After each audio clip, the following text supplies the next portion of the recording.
ஆட்சி மாற்றம் நடக்கும். கண்டிப்பா நடக்கும். என்ன தம்பி சொல்றேன்? கண்டிப்பா நடக்கும்.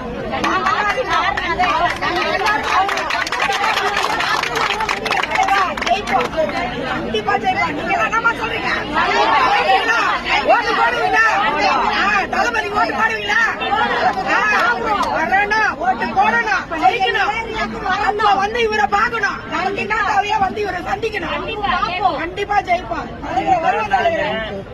மாவட்ட செயலாளர் சாதாரணமான ஒரு இதுக்கு யாரு தலைவருக்கு இவ்வளவு காலம் உழைச்சாங்களோ அவங்களுக்கு சொந்தம். அவங்களுக்கு தான் உங்களுடைய கஷ்ட நஷ்டங்கள் தெரிய வந்ததுக்கு தான் அவங்க யாரெல்லாம் உழைச்சாங்களோ அவங்களுக்கு எவ்வளவு பேரை காசு பண்ணி வச்சுக்கிட்டுலாம் வந்து எனக்கு பதவி கொடுக்கும்போது தலைவர் கொடுத்து சொல்லல.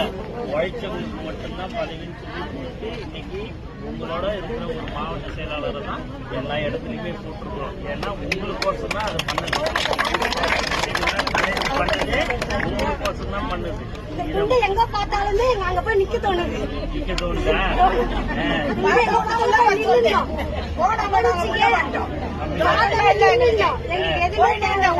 தம்பிகிட்ட வந்து சொன்னேன். தம்பி இந்த பக்கம் போனேன். ஆட்டோ நிறுத்த சொல்லி சின்ன கடை உங்க கடையில வேலை பார்த்துருந்தாங்க. தெரிஞ்ச அண்ணன் வந்து இந்த மாதிரி என்னவோ வேலையை விட்டு அப்படியே கிளம்பி வந்தாச்சு. அவ்வளவுதான், அப்படியே வந்தாச்சு. வந்தாச்சு, அவ்வளவுதான். கண்டிப்பா இந்த நம்பிக்கைக்கு நாங்க ரொம்ப கரெக்டா உங்களுக்கு புரியுதுங்களா? அதனால நீங்க புள்ளி கூட சந்தேகமோ பயப்பட வேண்டிய அவசியமே கிடையாது. நாங்க எல்லாரும் உங்களுக்கு கண்டிப்பா தமிழக வெற்றி கழகமும் தலைவர் தளபதியும் உங்களோட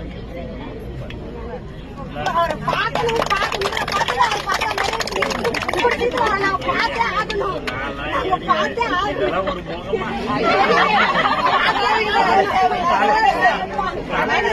தலைவரை வச்சுதான் என் காலம் ஓடுது. அதனால எதை பற்றியுமே கவலைப்படாதீங்க. உங்களுக்கு தேவையான உதவிகள்லாம் கண்டிப்பா நாங்க செய்வோம். வேற எதுவும் தேவை கிடையாது. எதுக்கு 5000 கோடி 10,000 கோடி சம்பாதிச்சு உள்ளார போய் இருக்கிறதுக்காக சம்பாதிக்கிறது. இருக்கிற வரைக்கும் என்னவோ 10 ஏழைகளுக்கு செஞ்சு நம்ம பாட்டுக்கு மக்களுக்கு செஞ்சோம்னா கடைசி காலம் வரைக்கும் அந்த பேர் அந்த ஒரு இதுதான் நம்ம செய்ய போறோம். அதனால எதுவும் நாங்க யாருக்கு பாட்டு தப்பு பண்ணாலும் சரி கண்டிப்பா தலைவருக்கு விட மாட்டாங்க. நானா இருந்தாலும் சரி யாரா இருந்தாலும். அதனால தைரியமா அடுத்த வருடம் நீங்க தமிழக வெற்றி கழகத்துடைய தலைவர் முதலமைச்சராக அமர்வதற்கு உண்டான அத்தனை இவங்களும் நீங்க எல்லாரும்